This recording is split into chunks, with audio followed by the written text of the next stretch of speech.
I'm Jim Check. You're watching Now Media. And caught you right there in the gulp there.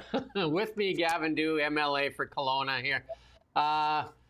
You put out a piece yesterday talking about how the CFIB Business Barometer report confirms what small businesses across British Columbia have been saying.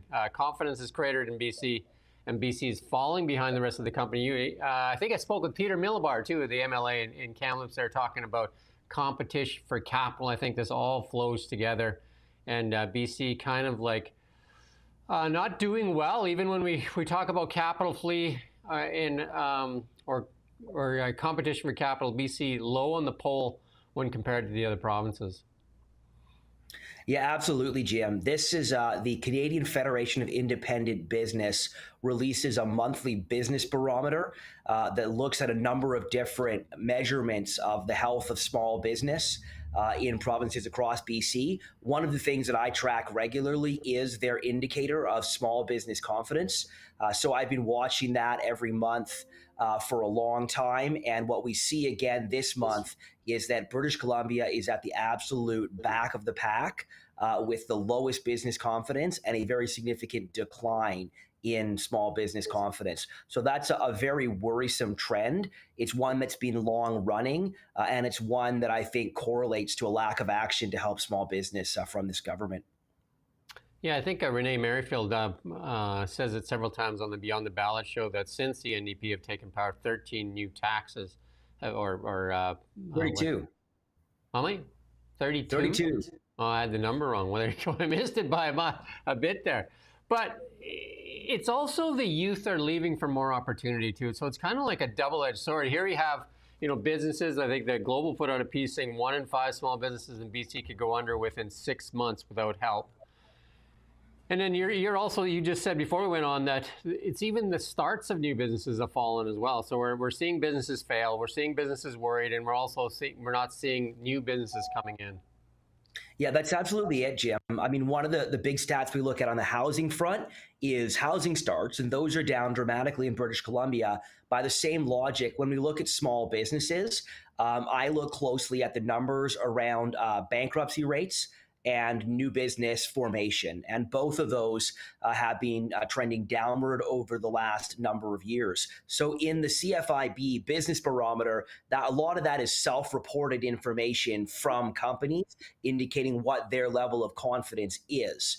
Now, there is always churn in the economy. There are always businesses that are shutting down and starting up. But when we look at that hard data, that StatsCan data, and we see that serious trend in terms of rising bankruptcies and declining new business formation, those are very worrisome trends. And it ties right into what you mentioned, which is that we are losing young people. We actually have the lowest employment rate, the highest unemployment among youth in our province that we've had since 1998, which is the last time the NDP was running our economy into the ground. So from the perspective of youth looking for jobs, it's a pretty bleak future. That high school student looking for their first job this summer maybe didn't get it, maybe didn't get on track. But we're also seeing a huge number of young people who have the potential to be our business founders, our entrepreneurs, our innovators, creating the next generation of jobs. Well, they're going to go do that elsewhere, whether it's in Calgary, Canmore, or Austin, Texas. So that's a really worrisome trend in terms of the long-run vitality of our economy here in BC. Yeah, the future of any province, country, city, for that matter, is the youth, right? I mean, that is the future. And if you don't have the young people to take the places of people retiring, I mean, you really need more young people than people retiring, because you need them to kind of support the people that are retiring. That's the whole basis of Jim, you're CPP right. and all that. Yeah, and when you look at the dependency ratio in British Columbia, which again, another stat, that's basically how many people are working versus how many people are retired or are dependent on the fruits of the labor of those that are working. That dependency ratio is also trending in a very dangerous direction. So we're really creating a system where just as opportunity for young people appears to be collapsing in the province, that also means that, the gas tank to support the needs of seniors and others who have worked hard and who need to be able to rely on our system of supports, well, there's no guarantee we're actually going to have the dollars available to pay for that without a dramatic increase in our tax environment. And your role in the government is you're the shadow minister for JEDI, right? Jobs and innovation. Yeah, How's it going? jobs, economic development, and innovation. Admittedly, Jim, they changed the name of the ministry to Jobs and Economic Growth, but I thought Jedi sounded cool, so I continue to be the critic for Jedi, or the Shadow Jedi. But 70,000 people that have left BC for other provinces, and then that ties back to what Peter Millibar was saying. And I think we're trying to work on this series. We're trying to get some people to talk about this competition for capital, because that's the big thing. You start businesses with capital, right? Like all businesses start with cash, and in BC's case, a lot of them end with lack of cash, right? So it's really about capital, right? So you need to put capital into a business to start a business. And if the capital, when you're sitting there as an investor or a business person, and you have a choice even between BC and Alberta, more people are choosing Alberta to invest that capital than they are choosing BC. And then, of course, we also compete on a national stage, and we also compete on an international stage these days. That's absolutely right, Jim. Capital is a coward, right? Capital goes where it can reasonably seek a risk-adjusted return. And we have a situation in British Columbia where we've talked about those young people, right? That young entrepreneurial, tech-oriented startup that is not tethered to the land base. Well, they can go anywhere, and they're going to go where they can get opportunity. They're going to go to places that encourage entrepreneurship and celebrate success. And that's not here right now. But businesses on the land base are suffering from even more uncertainty, as we see things like the Cowichan decision introduce more uncertainty. Capital wants certainty. Capital needs to know what the conditions for operating are in order to make long-term investments on the land base. And right now, British Columbia is becoming virtually uninvestable in that regard. How is it that the NDP aren't getting this message? Like, they see the statistics, they see them just as well as you do. Are they tied to their ideology? Is it something they have blinders on, or what is the issue with them? Why can't they see what's happening? I wish I knew, Jim. But look, they see the same statistics, but I'm not sure they necessarily understand them in the same way that you or I might, as people that have a background in business and at least a rudimentary economic understanding. What we see time and again is frankly, they'll go and quote statistics totally out of context. They'll quote a numerator without a denominator. They'll quote a number that's not adjusted for inflation. They'll quote, the number of new doctors entering the system, but not net out the doctors that have left the system. They'll quote an increase in diagnostics in the interior health region, but they'll ignore the population growth. So it seems like there's almost a willful ignorance in terms of the statistics, or a belief that the public don't understand the math, therefore we can get away with anything. But I'm always shocked. I asked the previous Minister of Jobs what she thought would be an appropriate target for private sector job creation in the province, and she could not give me an answer. I pointed out to her that most economists think we should be creating 4 to 5 private sector jobs for every public sector job, and then in the preceding 2 years, it'd be in the opposite. We'd created 4 public sector jobs for every private sector job there to pay for it. She didn't have an answer. She didn't have a target. She didn't appear to understand the basics of the numbers. So I do really worry that we have an enumerate or an economically illiterate government that just doesn't understand the fundamentals of the economy. One of the basic truths in life is what you focus on is what you get. And what do you think the focus is the NDP has? What is their main driver? I think it's announcements and it's photo ops, right? I'll give you an example, Jim. In February, the Premier stood up and made a big announcement that they were going to pull Red State liquor off the shelves because they wanted to make a gesture in the tariff war that they were getting into with Donald Trump and the Americans. And you would think, as reasonable business people, that what would follow is we're going to take American liquor off the shelves and we're going to put Canadian liquor on the shelves so we can actually substantively create opportunity for small business that is supporting job creation and economic growth here in British Columbia. 6.5 months later, they still haven't gotten that done. So it seems like it's about the photo op, it's about the announcement, it's about the sign on the front of the podium. But when the rubber hits the road and they actually have to work through difficult decisions that require an understanding of what actually creates conditions for job growth, they are either unwilling or unable to do that work. Yeah, the rhetoric from the Mark Carney Liberals, Doug Ford, and then also David Eby was where you get most of the rhetoric on this trade stuff. And then Mark Carney walked it all back today and tried to sell it as a victory. But again, nothing's changed, but other than they're trying to sell it in a different way. How do you think Eby plays this now then, if that Mark Carney's walked it all back? I struggle to see where David Eby goes on this, right? I mean, I think that what Eby has got himself into is this cycle where he is trying to present all failures of the BC economy as being an outgrowth of tariffs and of being the fault of Donald Trump, because David Eby would much rather be in a fight with Donald Trump than actually confront the domestic reality of what's happening politically and economically in British Columbia.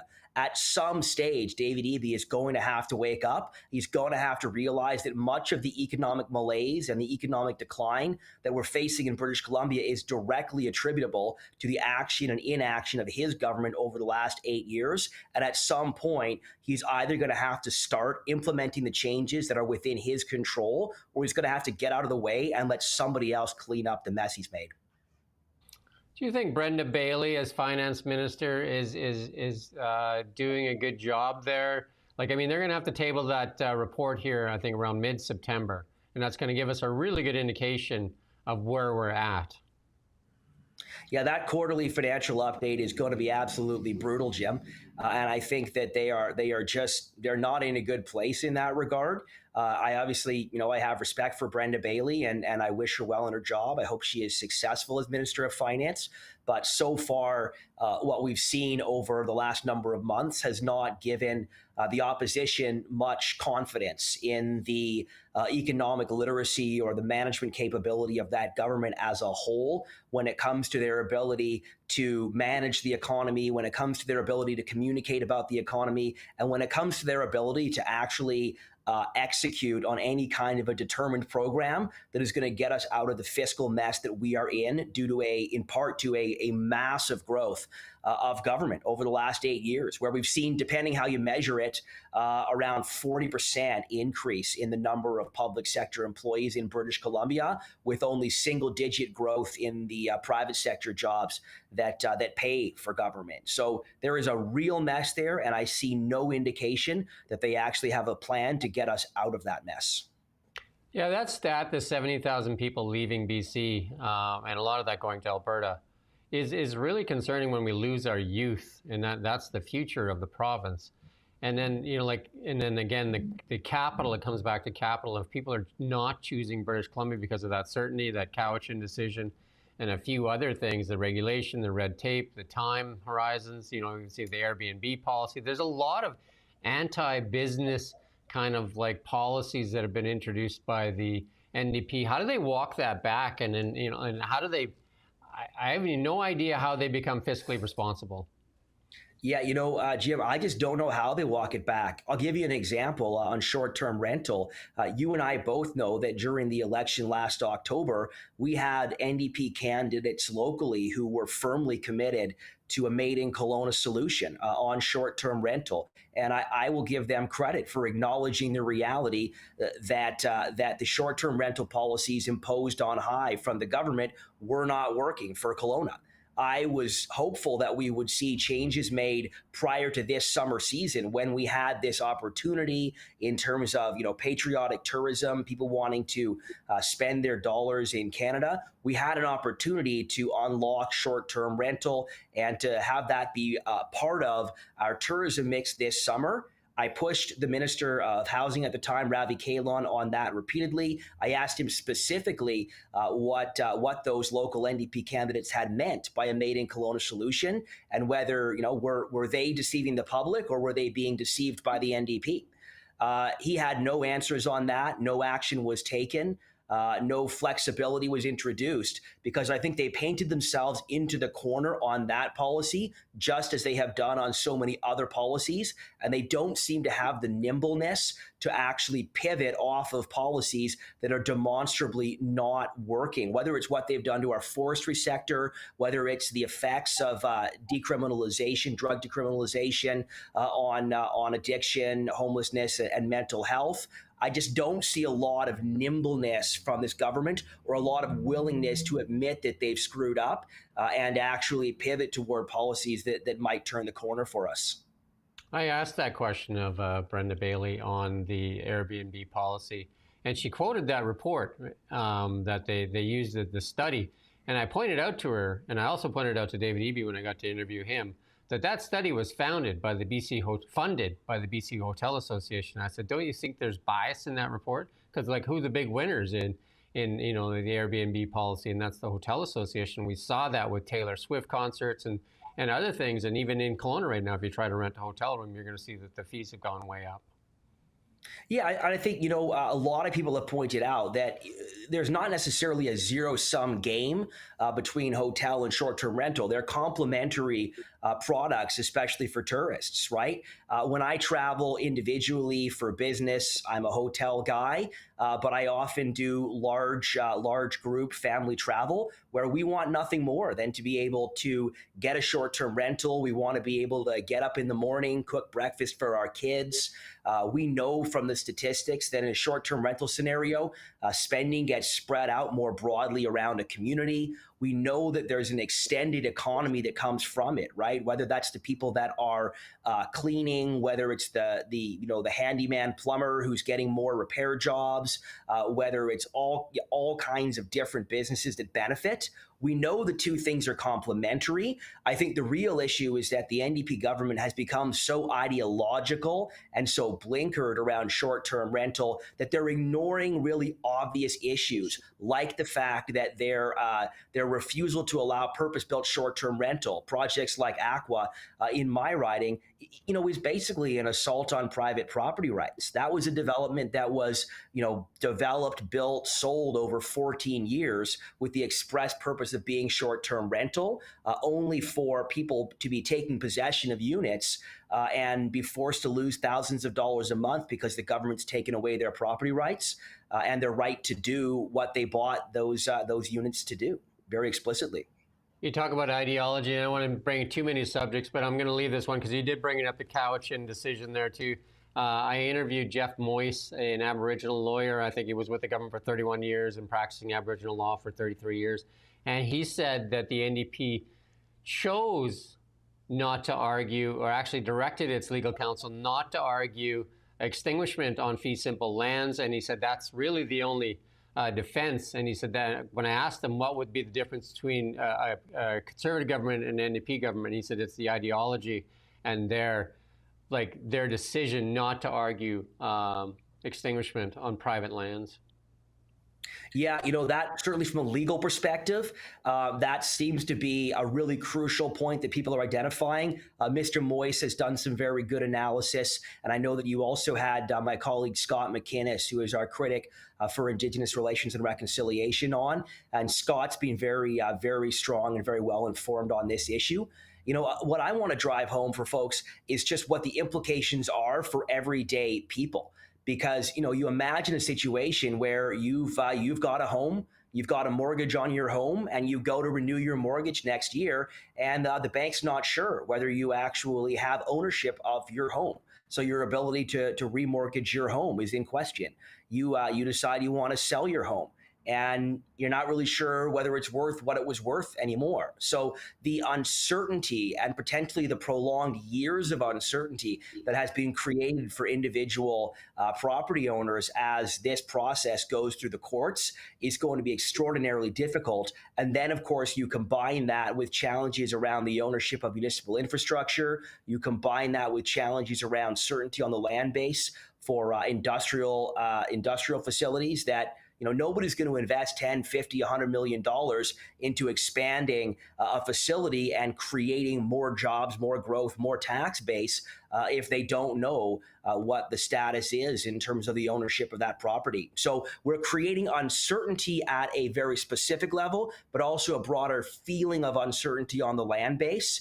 And that certainty, that stability around property rights is the building block of a successful market economy. And it is consistently being shaken and made uncertain in British Columbia, which is contributing to our challenges in terms of investability and in terms of access to capital. I know your job right now is to be a critic, and that's what you're doing. You're actually trying to hold them accountable. But this is a precarious government as well. I mean, it holds on to power with the assistance of the Green Party there, and at any point it could fall. Is the Conservative getting ready to take government? Because I mean, like you pointed out, there's lots of issues here in British Columbia. We're losing people, we're losing capital. Those are big issues. Is the Conservatives ready to take the wheel instead of just criticizing? That's been a criticism of Pierre Poilievre too. They said that he was a great critic, but maybe not, like not ready for prime time. Are the Conservatives ready for prime time? Yeah, Jim, that's a really good question and a very important priority. I mean, one of the things people have said in all kinds of elections is if you run for leader of the opposition, you get leader of the opposition. If you run for prime minister or premier, you get prime minister or premier. So I think it is very important, and this is something we talk about within our caucus. It's very important that we demonstrate that we are a government in waiting that has a grown-up, mature understanding of the full range of issues that we're going to have to wrestle with as a government. That obviously includes government services in areas like healthcare, education, addressing issues like homelessness and addiction. We need to be able to demonstrate that we can not only criticize what's happening and point to the failures of government, but also identify a path forward in terms of structural reform and the kinds of improvements necessary to strengthen those services. But then, of course, we also need to make sure that we have a really strong understanding of what's happening in the economy, in particular in regulated industry, in areas like forestry, in the resource sector, also in other areas like tech. We need to demonstrate that we understand how the economy works and that we have a substantive and material plan for how to make it better. And I think we're making really fantastic progress in that regard. You guys are a relatively new party. I mean, John Rustad formed that party kind of like from I guess, the bones of the BC United Party. But one thing the NDP does really well is they kind of like coalesce, or they kind of like really stick together. And you've seen some fractures within the Conservative Party already. How to like to become that government in waiting? How is it? How are you going to solidify the Conservatives to be that force when it comes time again? Yeah, that's a really good question, Jim. I mean, I'm really, really happy with what I see in terms of the growth and maturation of the caucus. You've got a group of people that are working very well as a team. Bear in mind, many of us didn't know each other before we were elected. A lot of us met for the first time in person in late October of last year. So we've built really good relationships. We've seen a lot of fantastic teamwork. I'm really proud of the success that I've seen from a lot of my colleagues, and I've been really happy to get some of them in to be interviewed by you, Jim, just because I want people in Kelowna to see the strength of the team that we have in our caucus as a government in waiting. And then I think it's also important to realize and to recognize that, of course, we have to unify not only our caucus, not only our membership, but also the broader voter coalition that people used to call the Free Enterprise Coalition. The history of politics in British Columbia really has, for the better part of a century, come down to the NDP versus not the NDP. And it's really important that we articulate a really clear, coordinated, cohesive version of that, not the NDP coalition that is, unified by common values, but also demonstrably mature and professional and capable of being a government in waiting. And I think, again, that's the work that we're going through right now. I think we're seeing a lot of progress, but we've got to keep on working at that and working at it quickly, because we never know when an election could be coming. And thank you for all that access to you, because that is the way that people can learn what the candidates have to say. I think that's the thing. The NDP and the Liberals seem to want to hide from media or only talk to media that is government funded, and that is definitely staying on script there. And I think it's if you want to have a really good democracy, you need to be able to answer questions and be held accountable.